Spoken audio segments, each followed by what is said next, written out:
Hi అండి. నేను మీ గాయత్రి మహేష్‌ని. ఈరోజు మినప సున్నుండలు తయారు చేశానండి.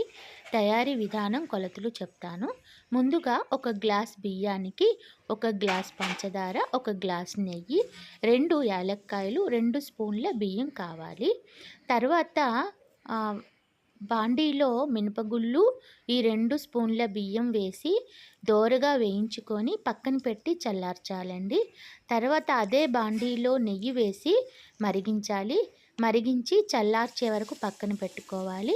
తర్వాత మిక్సీలో పంచదార, 2 యాలక్కాయలు వేసి మిక్సీ పట్టి ఒక గిన్నెలోకి వేసుకొని, తర్వాత అదే మిక్సీలో ఈ మినపప్పుని కూడా మెత్తగా మిక్సీ చేసుకోవాలి పౌడర్‌లాగా.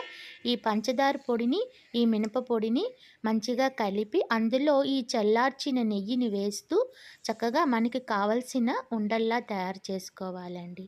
చాలా బావుంటాయి. బాయ్ అండి.